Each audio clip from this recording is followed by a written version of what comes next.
चलिए मेरे साथ एक लंबी और बेहद पेचीदा यात्रा पर, इतिहास की बेहद उलझी हुई पेचीदा गलियों की यात्रा पर, जिसमें छल है, कपट है, ठगी है, गद्दारी है, राष्ट्रभक्ति है और भी बहुत कुछ है। तो शुरुआत से ही शुरू करते हैं।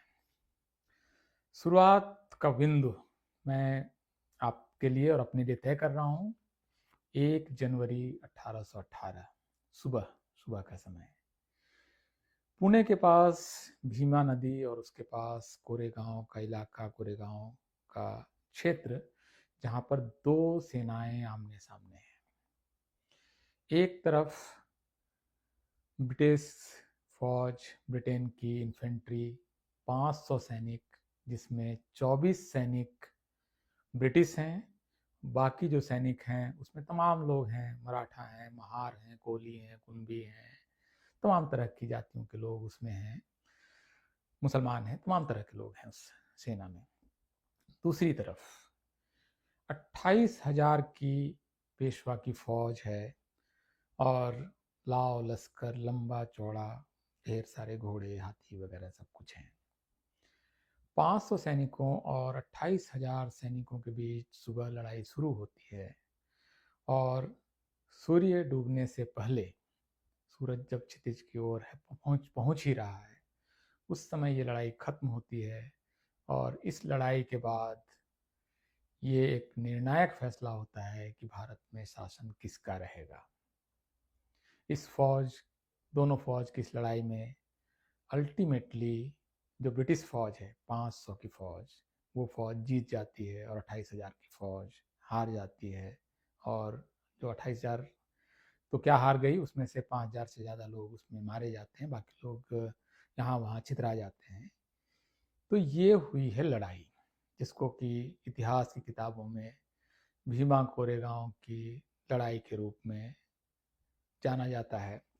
भारत में इसकी चर्चा कम है, लेकिन आप ब्रिटिश हिस्ट्री की किताबों को पढ़ेंगे, अगर आप ब्रिटिश म्यूजियम भी जाएंगे, ब्रिटिश वॉर म्यूजियम, तो पूर्व की दिशा की सबसे बड़ी लड़ाइयों की लिस्ट में भीमा कोरेगांव का नाम बहुत ऊपर है। और एक तरह से निर्णायक लड़ाई, यहाँ पर एक फैसला होता है कि भारत के, पूरे भारत जिसको आज हम भारत जानते हैं, उस पर शासन किसका होगा। और यहीं से तय होता है कि ब्रिटेन जो है वो अल्टीमेटली पूरे भारत पर राज करेगा। बहुत महत्वपूर्ण लड़ाई है।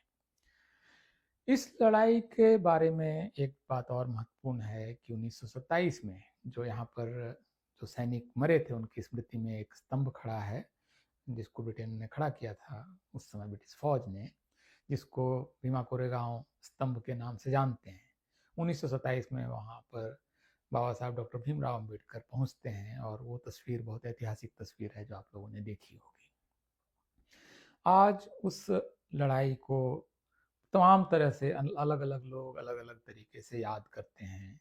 और कुछ लोगों के हिसाब से ये जो कहानी है वो भारतीय लोगों के विश्वासघात और दगाबाजी की कहानी है, जबकि विशाल एक जनसमूह है जो वहाँ हर साल इकट्ठा होता है लाखों की संख्या में और मानता है कि ये स्वाभिमान की लड़ाई है, ये अपने आप के होने का सबूत देने की लड़ाई है, ये जातिवाद के खिलाफ भारत की एक निर्णायक लड़ाई है, ये भारत को एक लोकतांत्रिक भारत बनाने की दिशा की लड़ाई है, जहाँ पर ये तय होना है कि जो देश है वो सबका होगा, कुछ का नहीं होगा। कुछ लोग यहाँ अछूत रहेंगे, कुछ लोग सछूत रहेंगे, नहीं चलेगा। तो एक तरह से भारतीय समाज के समाज बनने की लड़ाई भी इसको लोग दर्ज करते हैं। दोनों तरह के लोग इसको देखते हैं। अभी हम उस पर बात करेंगे कि दरअसल कौन सही और कौन गलत है। अगर आप इतिहास की किताबों में इस युद्ध को देखेंगे तो आप पाएंगे कि सारी किताबों में, एनसीईआरटी से लेकर स्टेट टेक्स्ट बुक और इवन यूपीएससी की तैयारियों की किताबें और कॉलेज की टेक्स्ट बुक में आप इस युद्ध को थर्ड एंग्लो मराठा वॉर के रूप में इसको दर्ज किया गया है। तीसरा ब्रिटिश मराठा युद्ध, जो नाम दरअसल गलत है। और ये क्यों गलत है मैं आपको बताता हूँ। ये नाम इसलिए गलत है कि एक तरफ ब्रिटेन की सेना थी, जो कि सच है, लेकिन दूसरी तरफ मराठा राज नहीं लड़ रहा था। मराठा राज इससे बहुत पहले, बहुत पहले का मतलब 1775 में ही जो मराठा राज है वो खत्म हो गया था और पेशवाई ने उनका राज हड़प लिया था। शिवाजी महाराज और संभाजी राजे का जो राज था, जो सातारा से चल रहा था, वहाँ पर एक तख्ता पलट होता है। पेशवा ये तय करते हैं कि पेशवा का बेटा पेशवा बनेगा और वही राज चलाएगा। तो उन्होंने जो मराठा राजा हैं उसको, शिवाजी महाराज के जो वंशज हैं, उनको सतारा के किले के अंदर वो उनको एक तरह से सीमित कर देते हैं और राज ले आते हैं पुणे में। पेशवाई पुणे से चलती है, शनिवार बाड़ा से, जिसको भी आप लोगों ने बाजीराव मस्तानी में उस फिल्म को देखा होगा, जहाँ नाच गान और यासी के अलावा कुछ नहीं होता है। तो एंग्लो मराठा वार अपने आप में एक गलत शब्दावली है। इसका सही नामकरण जो है, जो सच है, कि वो एंग्लो पेशवा वार था। और ये लड़ाई पेशवा क्यों हारे, इसकी एक अपने आप में कहानी है। क्योंकि जो लोग जब वहाँ के जो तथाकथित अछूत, जिनको उस समय अछूत माना जाता था, जब वो कहे कि हम लड़ना चाहते हैं आपकी सेना में आके, तो ये संभव नहीं था, क्योंकि उस समय बाकी जो सैनिक थे वो उनके साथ खड़े नहीं होते, या पेशवा ने भी तय किया कि नहीं, इनको हम साथ नहीं ले सकते हैं, ये संभव नहीं है। और वहाँ चूंकि जिस तरह का शासन था कि छाया पड़ जाने पर अछूत हो लोगों के लोग खुद को अपवित्र मान लेते थे, तो वहाँ साथ मिलकर कैसे लड़ सकते थे। ब्रिटिश फौज में ये संभव था, तो उसमें मराठा, महार सारे लोग मिलकर लड़े, जो ब्रिटिश वगैरह सारे लोग लड़े, सारे लोग में से कई लोग मरे भी उसमें से। तो ये जो एंग्लो मराठा वार है, इसको एक तरह से हमें लगता है कि सुधार करके करना चाहिए, इतिहासकारों को भी ठीक करना चाहिए, और हम लोगों को भी जब हम बोलते हैं तो इसको मुझे लगता है कि ठीक करना चाहिए। अब थोड़ा सा मैं आपको इतिहास में पीछे ले जाता हूँ। 1818 तो इतिहास का वो बिंदु है जिस पर काफी चर्चा हो चुकी है। लेकिन पेशवा, क्या पेशवा के विरुद्ध कोई लड़ाई नैतिक हो सकती है, जायज हो सकती है? देखिए, उस समय तक भारत उस इस तरह का कोई नक्शा नहीं था। सब अपने अपने स्वतंत्र राजा थे, उनके अपने झंडे थे, अपनी सेनाएं थी, अपनी राजधानी थी, और अपना विधान था, अपना नियम कानून था। तो उस तरह से एक सांस्कृतिक इकाई के रूप में आप कह सकते हैं कि कश्मीर से कन्याकुमारी और गुजरात से लेकर पूर्वोत्तर के छोर तक बहुत कुछ सांस्कृतिक समानताएं रही हैं, मतलब इसमें कोई इनकार नहीं कर सकता है। लेकिन राजनीतिक रूप से भारत उस समय तक एक राष्ट्र का रूप नहीं लिया था।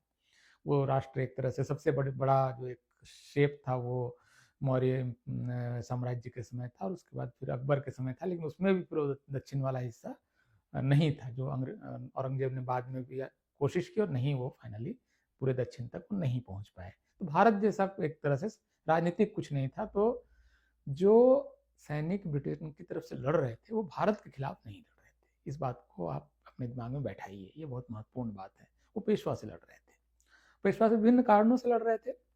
उसमें से कुछ कारण मैंने बताया कि लोगों के स्वाभिमान की लड़ाई थी, कि आप अपनी सेना में हमें लड़ने के भी काबिल नहीं मान रहे, तो हम दिखाते हैं हमारा क्या शौर्य है, और आप देखिए, फाइनली दुनिया ने देखा, सिर्फ भारत नहीं, सारी दुनिया ने देखा। तो पेशवा क्या क्या कर रहे थे? पेशवा का राज अपने आप में बहुत बदनाम राज है। आप जानते हैं कि अगर आपने इवन बाजीराव मस्तानी में उनको अच्छा पेंट करने की कोशिश की गई है, फिर भी किले के अंदर वो नाच गाना, अय्याशी, एक पत्नी के रहते हुए दूसरी पत्नी को लाना, उसको ग्लोरीफाई करना, आपको पूरा एक बहुत ही अपवित्र किस्म का राज वो चला रहे थे। और जाति उत्पीड़न वगैरह तो खैर अपनी जगह है ही है, लेकिन इसके अलावा भी वो बहुत नीतिगत रूप से राज्य नहीं कर रहे थे। इवन उनकी राजनीति ही भी बहुत दोषपूर्ण है। पेशवा अपना राज बचाने के लिए तमाम तरह के समझौते कर रहे थे। ब्रिटेन के साथ उनकी कोई उस तरह की लड़ाई नहीं थी। इनफैक्ट ब्रिटेन को, ब्रिटिश शक्तियों को अपने राजकाज में, अपनी राजधानी के अंदर, अपने इलाके में घुसने देने का काम भी एक तरह से पेशवा ने खुद ही किया है।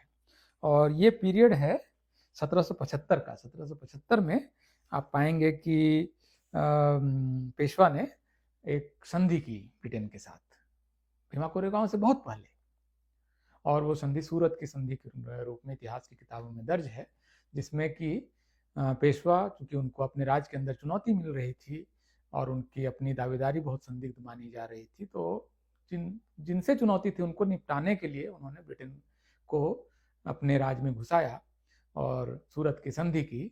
और वसई का किला उनको दे दिया, जब बम्बई के पास वसई वसई है, वसई विरार वाला, तो वहाँ का किला उनको सौंप दिया और एक तरह से बॉम्बे प्रेसिडेंसी के फैलने का एक तरह से रास्ता उन्होंने खोल दिया, जो बाद में फिर और काफ़ी पूरे भारत ही एक तरह से उनका हो गया एक पीरियड में।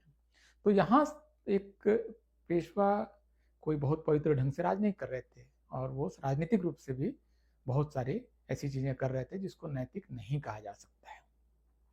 अभी मैं आपको दो युद्ध का जिक्र करूंगा, जिससे कि आपको समझ में आएगा कि ये किस तरह से एक अनैतिक गठबंधन अंग्रेजों के साथ पेशवा ने पहले पहले किया था। मैं आपको 1801 में ले चलता हूँ, क्योंकि शिवाजी महाराज विभिन्न अपने सिपाह सालारों के जरिए राज करते थे, और वो उन्होंने सिपाह सालारों को इलाके सौंप दिए थे।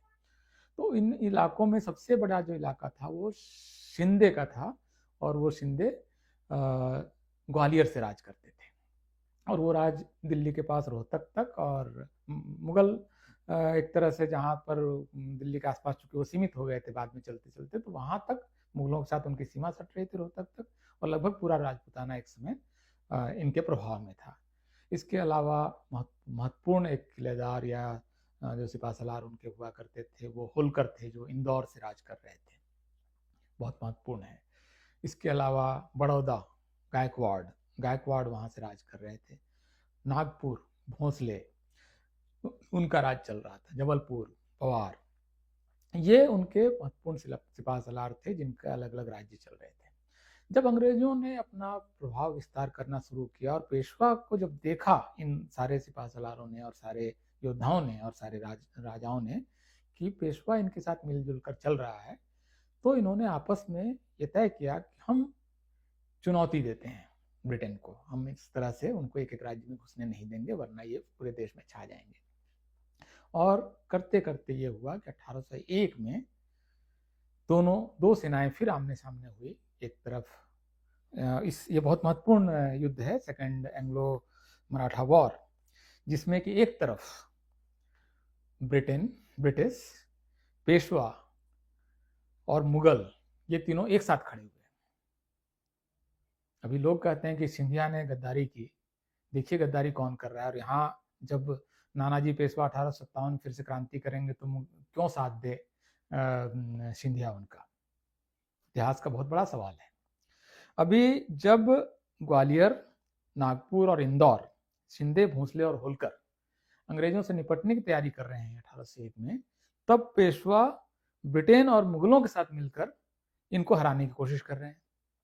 और फाइनली आप देखिए जब ये इस तरह से ये युद्ध होता है 1801 का, सेकेंड एंग्लो मराठा वॉर, और इसमें जो मराठा सारे राजा थे वो हारते हैं और अंग्रेज और पेशवा की जीत होती है। ये सब इतिहास की पेचीदगियां हैं जिसको समझना पड़ेगा। सीधे सीधे किसी को गद्दार और किसी को राष्ट्रभक्त बताना बहुत सिंपल है, उतना सिंपल इतिहास होता नहीं। इसलिए मैंने कहा था कि बहुत पेचीदा गलियों में आपको ले चलूंगा, एक से एक उलझती हुई पेचीदा गलियां, सांप की तरह। इसके अलावा एक और युद्ध होता है जिसकी ओर मैं आपका ध्यान दिलाने की कोशिश कर रहा हूँ, थर्ड एंग्लो मैसूर वॉर, 1790 से 1792, 2-2.5 साल तक युद्ध चला है। इसमें क्या हो रहा है कि एक तरफ जब पेशवा की ये सारी हरकतें दिख रही हैं, तब टीपू सुल्तान खड़े होते हैं, हैदर अली उनके पिता खड़े होते हैं कि हम अंग्रेजों को नहीं घुसने देंगे, बाकी आपस की लड़ाइयाँ चलती रहेंगी, चलने देते हैं। तमाम तरह के वो समझौते वगैरह करते हैं। दो लड़ाइयों में उनकी ठीक ठाक स्थिति रहती है। तीसरी लड़ाई 1790 में होती है। अब इसमें लाइनअप देखिए कौन किस तरफ खड़ा है। एक तरफ टीपू सुल्तान खड़े हैं और उनके साथ फ्रांस खड़ा है, जिसका बहुत छोटी ताकत है, लेकिन फिर भी उनके वो तोप खाना वगैरह फ्रांस उनके साथ खड़ा है। दूसरे तरफ कौन खड़ा है? ब्रिटेन के साथ पेशवा, निजाम, सिख और ट्रेवनकोर स्टेट, केरल। ब्रिटेन के साथ पेशवा ने तीसरी संधि की। अपने देश के, अगर देश मान लें उसको, तो अपने देश के एक राजा के खिलाफ पेशवा तीसरी बार संधि करते हैं कि हराना है हमको टिप्पू सुल्तान को, टिप्पू सुल्तान के राज में हमको थोड़ा सा हिस्सा चाहिए, कुछ इलाका हमको मिल जाएगा। और फाइनली ये होता है। थर्ड एंग्लो मैसूर वॉर में टीपू सुल्तान हारते हैं। मैसूर राज्य का एक हिस्सा निजाम हड़प लेते हैं और एक हिस्सा मराठा लोगों के हाथ में आता है और ब्रिटेन बड़ा हिस्सा ले लेता है। ब्रिटेन तो ताक में था कि आपस में लड़ें, तो बाकी तो हम अपना अपना रास्ता वो बना ही लेंगे। तो ये इस तरह से अगर आप देखें तो पेशवा जिन हरकतों में थे और जिन हरकतों को वो कर रहे थे सामाजिक रूप से और राजनीतिक रूप से, और उसके अलावा अनैतिक कार्यों में लिप्त थे, उसके खिलाफ लड़ी हुई कोई भी लड़ाई भारत के खिलाफ लड़ाई नहीं है। वो एंटी इंडियन कोई वॉर नहीं है, और इसलिए उस लड़ाई में जो ब्रिटेन के साथ थे वो योद्धा थे और सारे लोग ब्रिटेन की फौज में थे। तो इसलिए अगर कोई किसी जाति को उसका श्रेय भी नहीं लेना चाहिए, कोई ये श्रेय भी ले तो गलत है कि ब्रिटेन की फौज में सिर्फ महार थे। उस फौज में बहुत बड़ी संख्या में मराठा भी थे और ब्रिटिश तो थे ही थे। तो और तमाम जातियों के लोग थे, क्योंकि अंग्रेजों ने उस समय तक जाति आधारित सेना बनाना शुरू नहीं किया था। ये बहुत बाद की कहानी है। उस समय तक उस तरह के रेजिमेंट्स नहीं थे जो आज सिख जाट वगैरह रेजिमेंट्स हैं। ये सब उन्होंने बहुत बाद में मेरे ख्याल से ये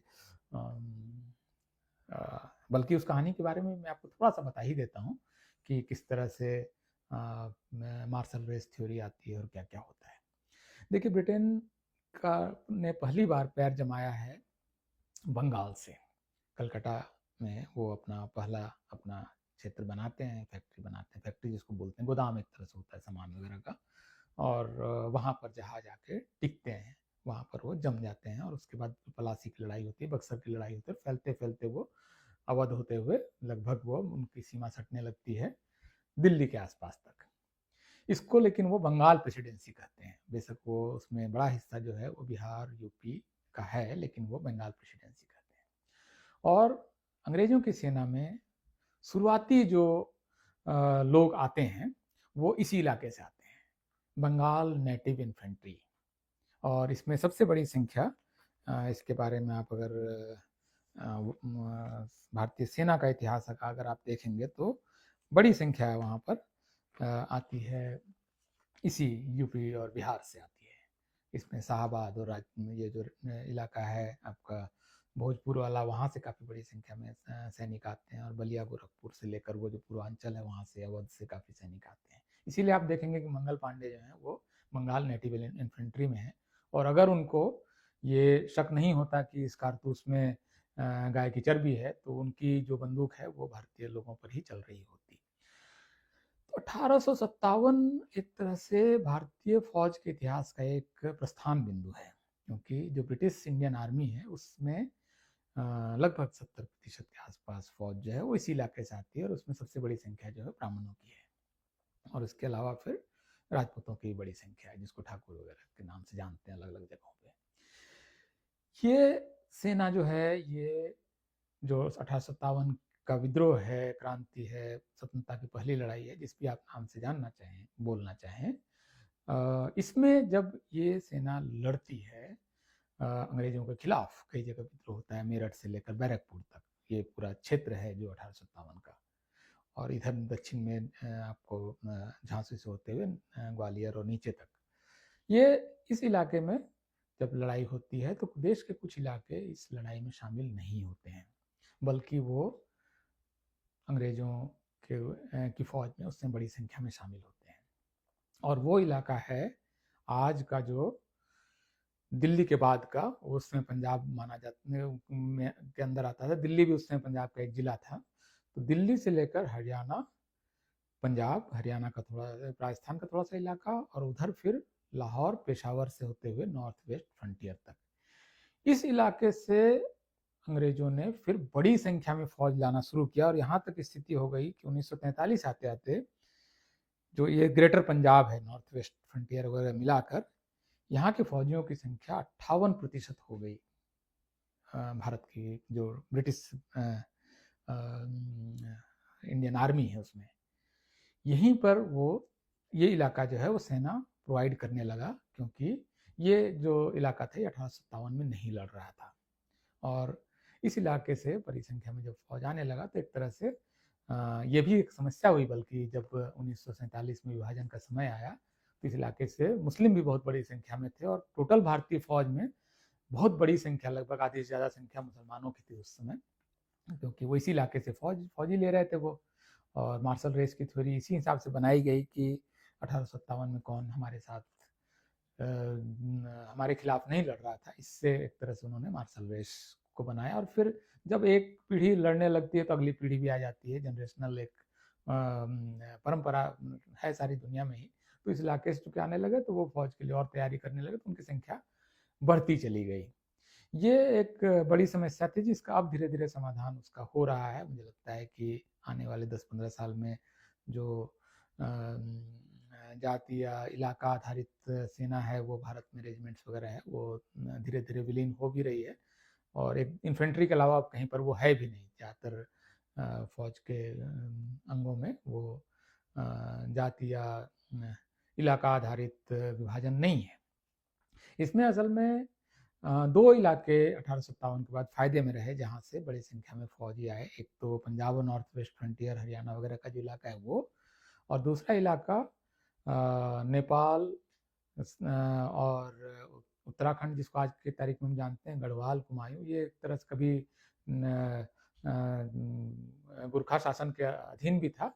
तो इस इलाके से करीब 20% फौज आए, और पंजाब और उस नॉर्थ वेस्ट फ्रंटियर से 50% से ज़्यादा फौज आई। कुछ इलाकों से फौज लेना बंद कर दिया उन्होंने, जैसे यूपी बिहार वगैरह से खास करके बहुत कम फौजी लिए गए, और उसके बगैर ही उन्होंने चलाया। उसमें मार्शल रेस की थ्योरी आई, जो दुनिया में आज की तारीख में पूरी तरह से खारिज हो चुकी है। भारत में भी खारिज हो चुकी है, सेना उसको खारिज कर चुकी है। खैर, अस्तु।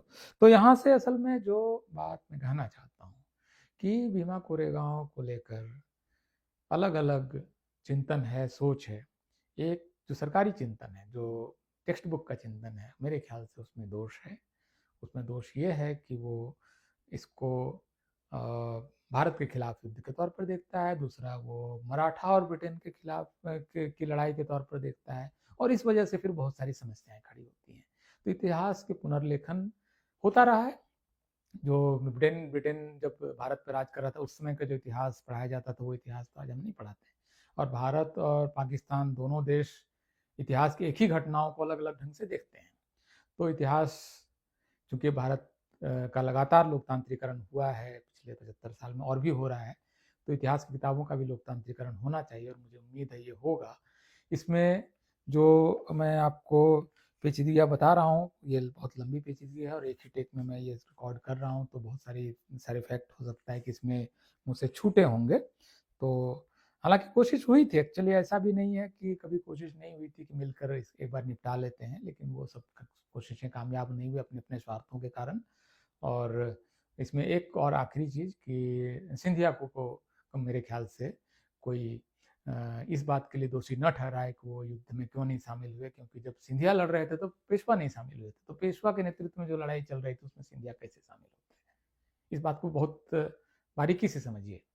जब 1801 में ब्रिटेन को भगाने के लिए सिंधिया लड़ रहे थे, उस समय पेशवा ब्रिटेन के साथ थे। तो पेशवा जो बिठूर में आए, और नानाजी पेशवा के नेतृत्व में एक लड़ाई ब्रिटेन के खिलाफ हो रही थी। तो ये एक तरह से जैसे को तैसा जैसा ही आप इसको देख सकते हैं। मुझे नहीं लगता है कि सिंधिया को किसी भी हालत में कोई अंग्रेजों के मित्र सिंधिया, अंग्रेजों के मित्र तो उससे ज़्यादा पुराने मित्र तो पेशवा हैं।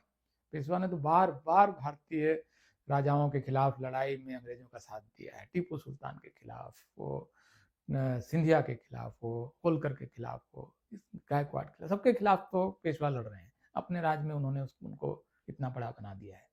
तो इतिहास को मुझे लगता है कि पुनर्लेखन होना चाहिए, होता भी है, लगातार हो रहा है। जिसकी सरकार आती है वो थोड़ा थोड़ा पुनर्लेखन कर लेता है। तो इसको ढंग से मुझे लगता है कि किया जाना चाहिए, और एक सुसंगत, वस्तुपरक, ऑब्जेक्टिव तरीके से इतिहास लिखा जाना चाहिए। बहुत बहुत शुक्रिया, धन्यवाद।